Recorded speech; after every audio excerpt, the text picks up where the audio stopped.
이어서 느헤미야 말씀을 전하도록 하겠습니다. 우리는 느헤미야와 이스라엘 백성들이 그 당시에 참 여러 가지 대적들의 방해와 또 그런 어려움들이 공격들이 있었지만 그런 것들을 잘 받아내고 또 견디고 해소해 가면서 이 성벽 공사를 계속해 갔던 모습들을 살폈습니다. 그 중에서도 우리가 지난주에 보았던 것은 이스라엘의 외부에서만 문제가 오는 것이 아니라 이스라엘 내부 안에서도 문제가 발생했었다는 것을 살폈습니다. 성벽 공사를 하는 동안 이스라엘 내에서는 가난하여서 다른 사람에게 먹을 것을 빌릴 수밖에 없는, 빚을 낼 수밖에 없는 사람들이 존재했었는데, 그것을 기회 삼아서 백성들 중에 귀족들, 상대적 부자들이 그것을 기회로 삼아 높은 이자로 자신들의 재산을 불리려 한다는 것이었습니다. 이때 느헤미야는 율법의 가르침을 따라 잘못된 점들을 분명하고 또 공적으로 지적하였고, 또 성도로서 더 이상 이방의 비방을 듣지 않도록 하나님을 경외하는 마음으로 행하라라는 권면을 주었을 때, 또 백성들이 그 말씀에, 그 가르침에 순종하였음을 우리가 확인했습니다. 오늘 6장에서는 새롭게 발생한 문제들을 보게 됩니다. 이번에는 다시 외부로부터 오는 방해, 공격인데, 이전과 조금 다른 점은 이번에 대적들이 공격하는 대상은 느헤미야 한 사람이라는 점입니다. 당시 느헤미야가 이스라엘의 최고 리더였고 또 성벽 재건에 있어서 핵심 지도자였기 때문에 대적들은 이 느헤미야를 무너뜨리려 했던 것입니다. 오늘 6장을 통해서 우리에게도 언제든 발생할 수 있는 이 문제점들, 이 대적의 방해 요소들을 우리가 함께 살피면서 느헤미야가 이때 보인 모습을 우리가 확인하도록 하겠습니다. 오늘 설교는 크게 두 부분인데 그 안에서 또 각각 세 가지를 나눠서 살피려고 합니다. 먼저는 오늘 느헤미야에게 발생한 어려움들, 그러니까 대적들의 방해가 어떤 것이었는지를 확인하도록 하겠습니다. 두 번째로는 이 어려움들을 대처하는 느헤미야의 모습을 확인하겠습니다. 먼저 보게 되는 것은 2절에 나옵니다. 대적들의 방해가 어떤 건지 2절을 오늘 2절 말씀 같이 한번 읽도록 하겠습니다. 시작. 산발랏과 게셈이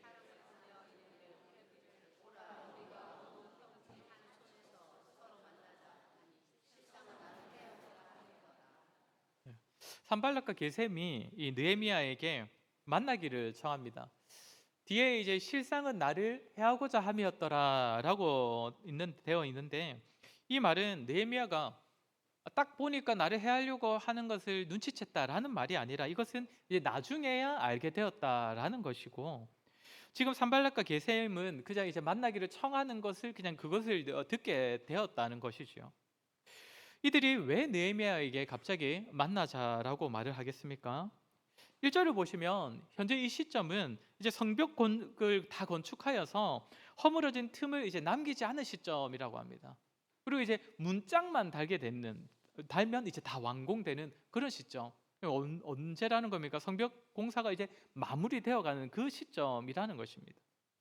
이때에 느헤미야에게 만나자라고 하는데 어디서 만나자고 합니까? 오노 평지 한 촌에서 만나자라고 합니다. 오노 평지는 어디냐면 당시에 이 산발랏이 다스리고 있던 지역과 또 느헤미야가 다스리고 있던 지역의 딱 중간지대입니다. 중간지대에서 만나자는 것인데, 그러니까 지금 산발랏이 하는 말은 이렇게 된 거 우리 한번 잘 지내보자라는 말을 하는 것입니다. 그러니까 평화의 메시지를 전하고 있는 것이죠. 물론 실상은 느헤미야를 해하려고 한 것이지만 어쨌거나 느헤미야에게 들려왔던 말은 이제 성벽도 다 지어가는데 성벽이 이제 완공되면 당신이나 나나 거의 이제 대등한 입장 아니냐. 그러니 우리가 이제 화평을 맺읍시다. 성벽을 잘 짓는 것도 중요하겠지만 우리와 잘 지내는 것이 나라가 안정되고 나라가 평화롭게 되는 것은 훨씬 더 유리한 것 아니겠습니까? 라는 말로 느헤미야를 불러내려 했다는 것이죠. 사실 리더인 느헤미야 입장에서는 참 쉽지 않은 요청이었을 것입니다.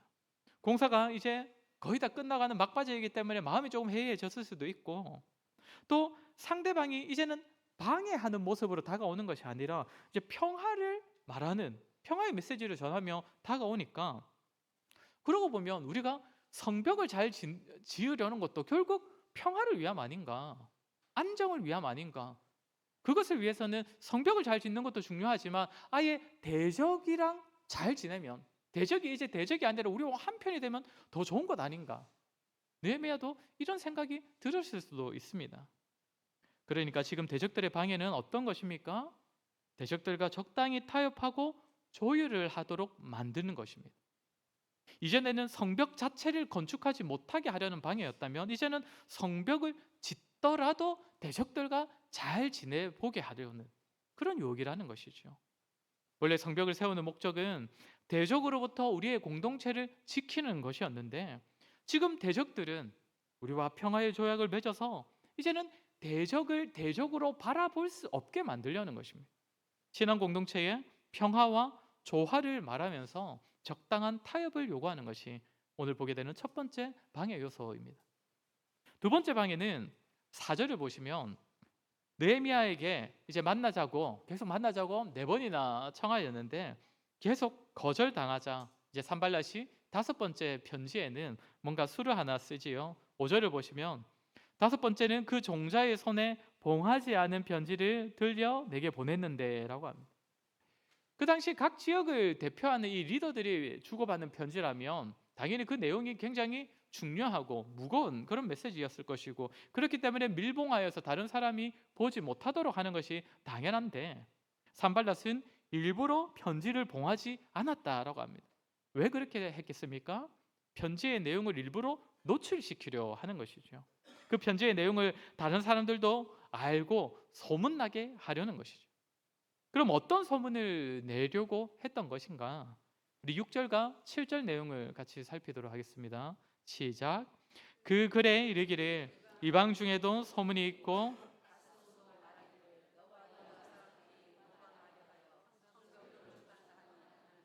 네가 그 말과 같이 왕이 되려 하는도다. 또 내가 선지자를 세워 예루살렘에 너를 들어 선전하기를 유다에 왕이 있다 하게 하였으니 지금 이 말이 왕에게 그런즉 너는 이제 오라 함께 의논하자 하였기로.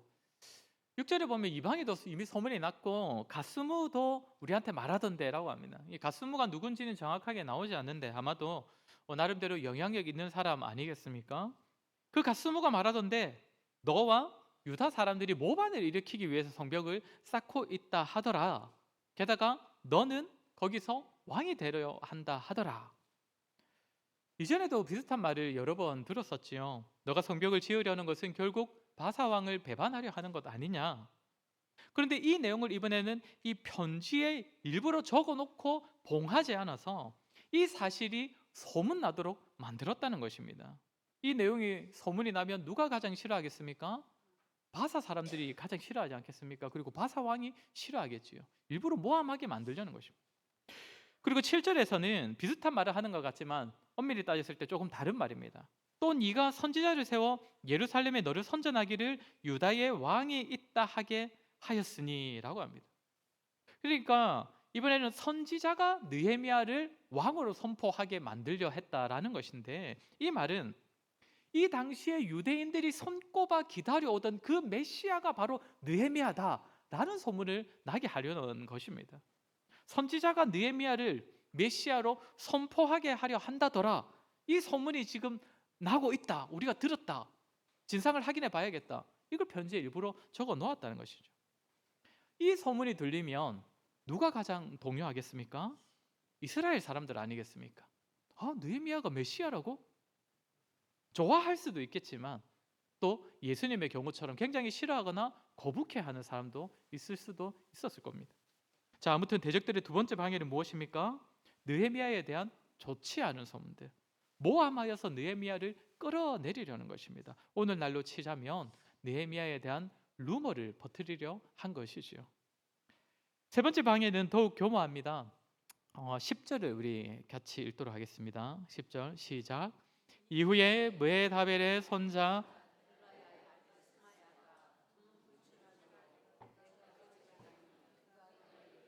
그들이 너를 죽이러 올 터이니 우리가 하나님의 전으로 가서 외소 안에 머물고 그 문을 닫자.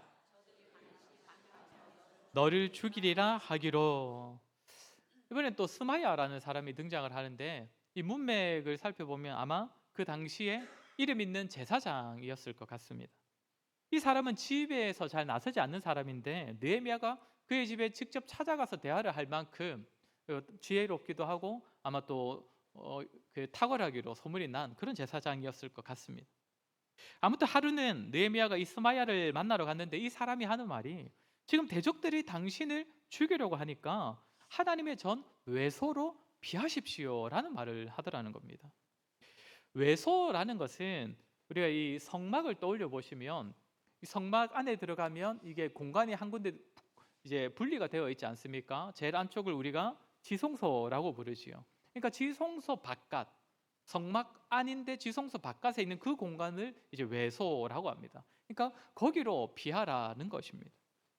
그런데 이것이 어떤 의도였다라고 합니까? 12절을 보면 이 스마야라는 사람은 알고 보니 도비야와 산발렛에게 뇌물을 받고 이런 말을 했다라고 합니다. 우리 13절을 같이 읽도록 하겠습니다. 13절 시작. 그들이 뇌물을 준 까닭은 나를 두렵게 하고 이렇게 함으로 범죄하게 하고 악한 말을 지어 나를 비방하게 하려 함이었노라. 아멘. 그러니까 누가 당신을 죽이려고 합니다. 그럼 이제 느헤미야도 두려운 마음이 들겠지요. 그러니 당신은 어서 빨리 저 하나님의 전 외소로 피하십시오. 외소에 들어가면 설마 느헤미야가 외소로 피하겠느냐고 사람들이 생각하여서 대적들도 당신을 발견하지 못할 것입니다 라는 말을 하는 것입니다. 그런데 우리가 잘 아는 것처럼 외소, 성전에는 누구만 들어갈 수 있습니까? 제사장만 들어갈 수 있지요. 그러니까 지금 당신의 목숨을 노리고 있으니 빨리 피하십시오 해놓고는 정작 느헤미야가 딱 외소로 들어가면 어떤 소문을 나게 하려고 하는 겁니까? 그 사람은 제사장도 아닌데 지가 총독이라고 해가지고 성전도 마음대로 드나들었다, 이런 비방을 얻게 하여서 이제 그 느헤미야의 입지를 흔들려고 하는 것, 이것이 느헤미야를 향한 세 번째 공격이자 방해였다라는 것입니다.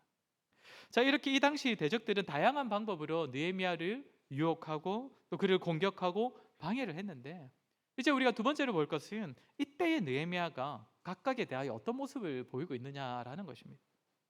우리가 느헤미야의 6장을 얼핏 읽으면 느헤미야는 굉장히 눈치도 빠르고 지혜로워서 미리 이 대적들의 의도와 속셈을 잘 파악해서 피했던 것처럼 보이기도 하는데, 그러나 오늘 본문을 자세히 읽어보면 느헤미야는 그저 평상시에 자신이 살아오던 그 신앙인의 모습으로 살고 있고 또 그렇게 행동했음을 우리가 보게 됩니다. 사실상 대적들의 의도와 속셈은 나중에야 안 것이고 그저 지금 다가오고 있는 그 유혹들 또 고민들 앞에서 정말 평상시 살아오던 대로 소위 평소 실력대로 신앙적인 선택과 판단을 했을 때에 이를 통해 하나님께서 그에게 피할 길을 내어주셨음을 우리가 발견하게 된다는 것입니다. 먼저 대적들이 느헤미야에게 평화의 조약을 맺자 할 때 하는 부분입니다. 더 이상 대적을 대적으로 볼 수 없도록 타협하고 협조하도록 하는 유혹인데, 이에 대한 느헤미야의 모습은 3절입니다. 우리 3절 말씀 같이 읽겠습니다. 시작. 내가 곧 그들에게 사자들을 보내어 이르기를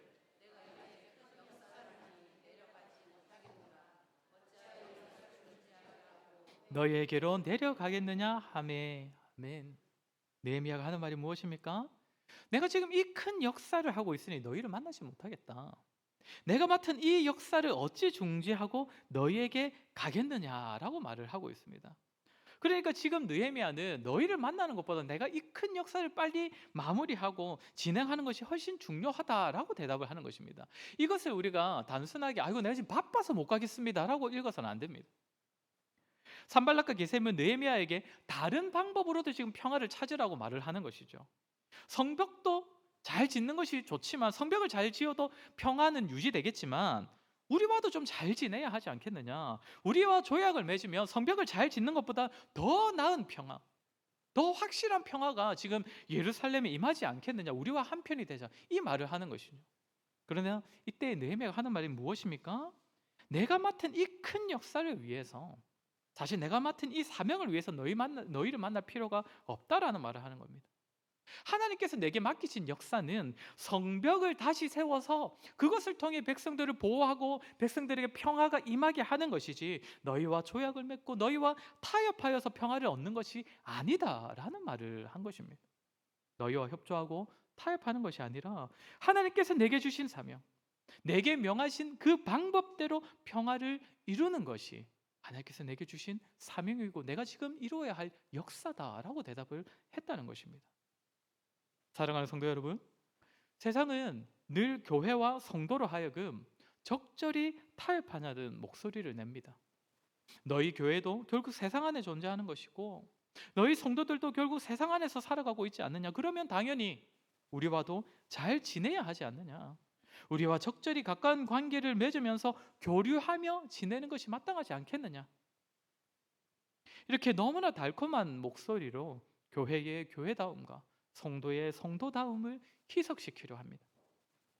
출애굽기를 보면 애굽의 10가지 재앙이 내릴 때에 바로가 끊임없이 타협하자라고 말을 하지요. 넷째 재앙인 그 파리 재앙이 마쳤을 때 바로가 모세에게 내가 너희를 하나님을 제사할 수 있도록 해주겠다, 제사하도록 보내주겠다. 그러나 너무 멀리 가지는 마라. 모세는 광야길 사흘 길을, 광야의 사흘 길을 가서야 하나님을 제사할 것이다 라고 말을 하는데 바로가 가까이 살아, 그냥 이곳에서 하나님을 제사하라. 8번째 재앙 이후에는 너희가 제사를 드리러 가되 너희 장정들만 가라. 여자와 아이들은 다 남겨놓고 너희 하나님 제사로 광야까지 가는 것까지 내가 허락할 테니까 장정들만 가라. 9번째 흑암 재앙 이후에는 사람들 다 가도 좋다, 모두가 다 가야 된다 하니까 모두 다 보내줄게. 그 대신 양과 소는 다 남겨두고 가라. 계속적으로 타협의 목소리를 냅니다. 이것만 지키면 내가 너희 보내줄게. 내가 너희 보내줄 테니 너희도 이 정도는 양보해야 되지 않겠느냐. 세상의 논리로 본다면 이것은 너무 달콤한 말입니다. 우리와도 잘 지내자, 우리와도 좀 적절히 섞이자, 타협하자, 조율하자. 그러나 느헤미야가 한 말은 무엇입니까? 너희와 평화의 조약을 맺는 것보다 더 큰 역사가 있다. 하나님께서 주신 사명이 있고 하나님께서 주신 삶의 원리가 있다. 그것에 있어서는 너희와 결코 타협할 수 없다는 것이 느헤미야의 대답이었습니다. 저와 여러분에게도 분명하게 있어야 할 모습입니다. 오늘날 우리가 성벽을 세우는 일을 하지는 않지만 우리 역시 하나님의 큰 역사 가운데 부름받은 자들이기 때문입니다. 성도로서 또 하나님의 교회를 세우는 자들로 저와 여러분이 다 부름을 받았습니다. 그렇게 우리 역시 이 땅을 살아갈 때에 우리는 성도로서 성도다움과 또한 교회를 세우는 자들로서 교회의 교회다움이 변질되지 않도록 힘써야 하는 자들입니다. 세상의 목소리가 아무리 달콤하고 또 그럴싸하게 들리더라도 저들의 말대로 하는 것이 뭔가 교회와 성도의 이미지가 더 좋아지고 더 도움이 될 것 같다 여겨지더라도 분명한 신앙의 가치와 또 말씀의 뜻이 우리 안에 견고하게 세워져서 그 어떤 타협의 요구 앞에서도 결코 흔들리지 않는 저와 여러분이 되어야 할 것입니다. 저와 여러분, 세상과 타협하는 신앙이 아니라 교회를 세워가는 성도로서 분명한 신앙 고백을 가지고 하나님의 큰 역사에 주목하며 살아가시는 저와 여러분 되시기를 바랍니다. 느헤미야를 향한 두 번째 공격은 봉인하지 않은 편지를 이용하여서 느헤미야를 모함하려 한 것이었습니다. 루머를 퍼뜨리려 했다는 것인데요. 그러니까 근거 없는 소문, 그러니까 다른 사람에게 듣게 되는 험담, 이것이 이제 새로운 어려움인데 우리는 성도로서 두 가지 입장을 좀 다 생각을 해 보아야 합니다. 누군가가 나를 향한 루머, 그러니까 나에 대한 좋지 않은 말들을 퍼뜨릴 때에 그걸 우리가 듣게 되었을 때 우리는 어떻게 해야 하는가?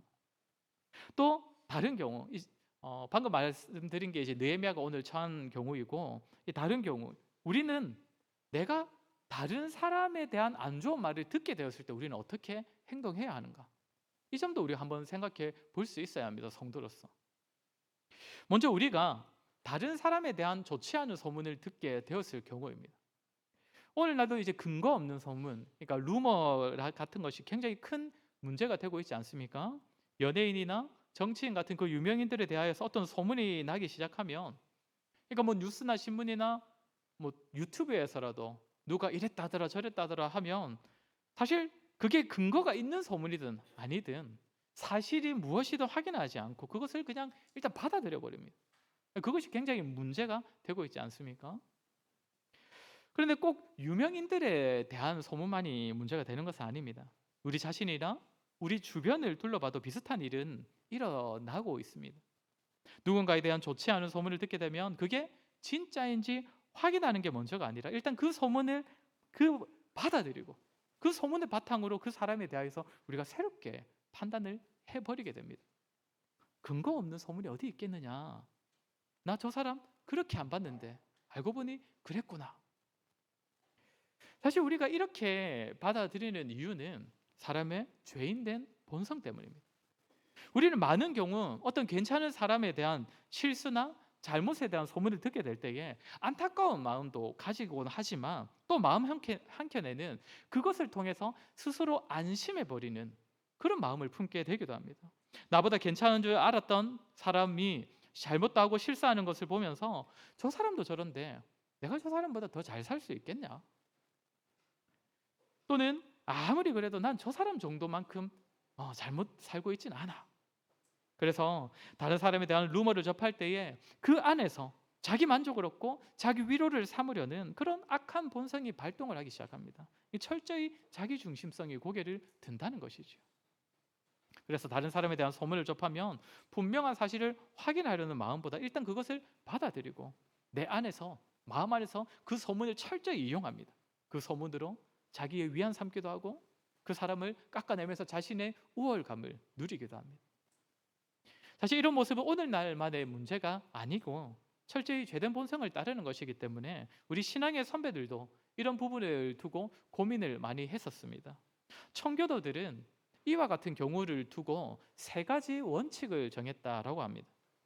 누군가에 대한 좋지 않은 소문을 듣게 되었을 때 가장 먼저는 소문에 대한 사실을 확인하기 전까지는 내 입에 담지 않는다입니다. 그러니까 확인하기 전까지는 그걸 내 입의 말로 꺼내지 않는다. 두 번째로는 사실에 대하여 본인에게 직접 확인한다였습니다. 그러니까 어떤 소문을 들었을 때 다른 사람에게 가가지고 저 사람 진짜 저런 거 맞아요? 라는 식으로 하는 것이 아니라 본인에게 가서 반드시 사실관계를 확인했다라는 것이죠. 마지막 세 번째는 그 소문이 사실로 밝혀지더라도 하나님의 이름과 교회와 성도에게 유익이 되지 않는다면 입을 닫는다였습니다. 이 세 가지 원칙을 정해놓고 다른 사람의 소문 앞에서 이 세 가지 원칙대로 행동을 했다라는 것입니다. 저와 여러분도 이런 부분을 좀 한번 점검해 보았으면 좋겠습니다. 오늘날 다양한 방법으로 말과 글로서 다른 사람을 공격하기 너무나 쉬운 시대입니다. 때로는 근거 없는 소문으로 다른 사람을 공격하기도 하고 때로는 사실이라 하더라도 다른 사람의 실수와 잘못과 약점들만 이야기하고 소문내어가면서 깎아내리려 합니다. 저와 여러분은 다른 사람에 대한 소문을 듣게 되는 자리가 우리의 죄인된 본성이 잘 드러날 수 있는 그런 자리라는 사실을 반드시 기억해야 합니다. 절대로 다른 사람에 대한 험담을 자신의 즐거움으로 삼거나 그것으로 위로를 얻으려는 생각을 버려야 합니다. 성도와 교회를 지키려는 마음으로 우리의 입을 닫을 수 있어야 한다는 것입니다. 그리고 이번에는 내가 바로 그 험담의 대상, 내가 루머의 주인공이 되는 경우입니다. 오늘 느헤미야의 경우인데 느헤미야가 이때 보인 모습을 우리가 확인하도록 하겠습니다. 오늘 본문 8절 9절 말씀 우리 같이 읽도록 하겠습니다. 시작. 내가 사람을 보내어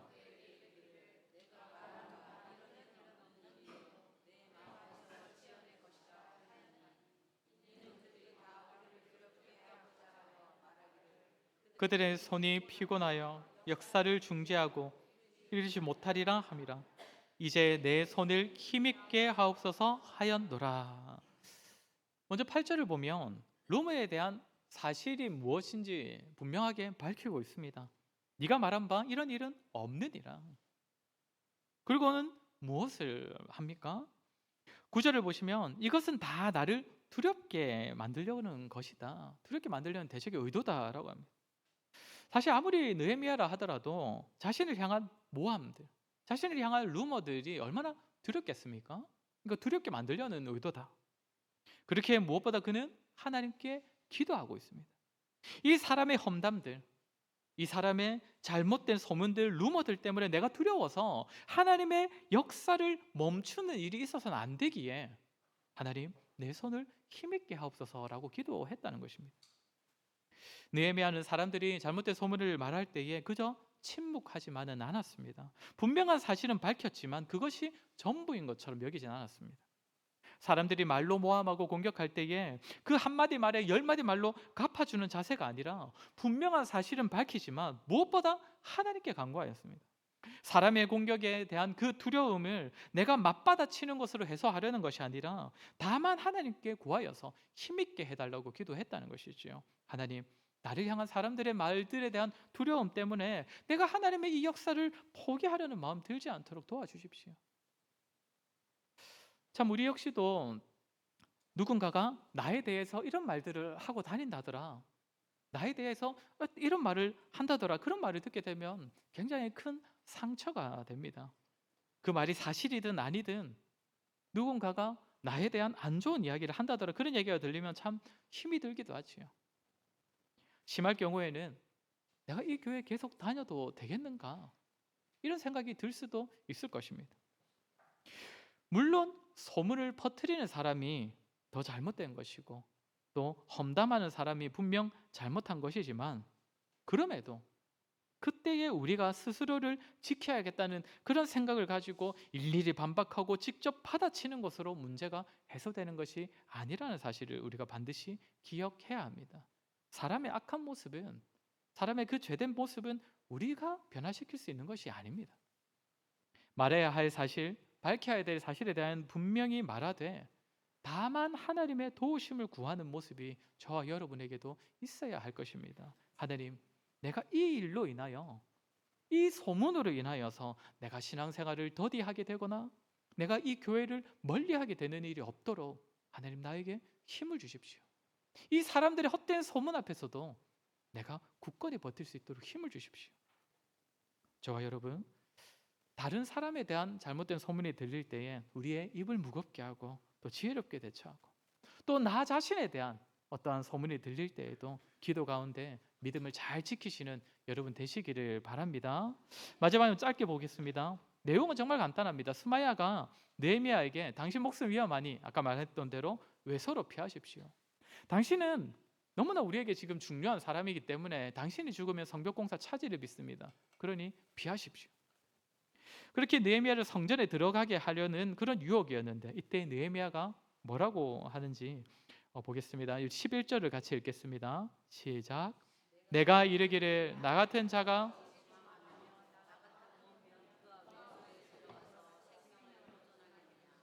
나는 들어가지 않겠노라 하고, 나 같은 자가 어찌 거기로 도망하겠느냐. 그러면서 뭐라고 합니까? 누구라도 나 같은 몸이면 누가 외소로 들어가서 목숨을 보존하겠느냐라고 말을 합니다. 그러니까 보통 사람의 생각과 정반대되는 이야기를 하는 겁니다. 보통 사람이라면 어떻게 하겠습니까? 그래, 내가 총독이고 지금 당장 내 목숨이 위험한데 누구라도 내 입장이면 외소로 가서 피할 거야 라고 생각을 하는 것이 일반적인데, 느헤미야는 뭐라고 합니까? 누구라도 내 입장이 되면 절대 외소로 들어가지 않을 것이다 라고 말을 하고 있다는 것입니다. 철저히 자신을 낮추는 그런 느헤미야의 겸손함을 우리가 볼 수 있습니다. 그러니까 말씀 앞에서, 하나님의 명령하신 그 명령 앞에서 자신의 입장을 내세우지 않고 자기 목숨을 내세우지 않고 오히려 그때에도 이 말씀 앞에 자신을 낮추고 순종하는 모습을 보이고 있다라는 것입니다. 사랑하는 성도 여러분, 성도의 겸손함이 무엇입니까?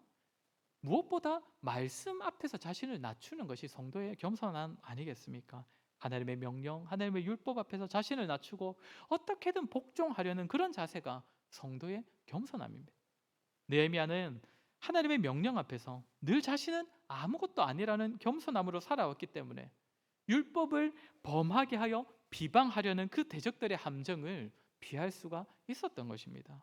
저와 여러분 역시 하나님의 율법, 그 명령 앞에서 자신을 낮추는, 철저히 낮추는 자들이 되었으면 좋겠습니다. 스스로의 지혜가 아니라 하나님의 명령에 겸손히 순종하는 것이 우리를 더욱 선하고 바른 길로 인도하고 때로는 우리 자신을 지킬 수 있다라는 사실을 기억하여서 그 어떤 유혹 앞에서도 겸손히 순종하기를 포기하지 않는 저와 여러분 되시기를 주의 이름으로 간절히 소원합니다.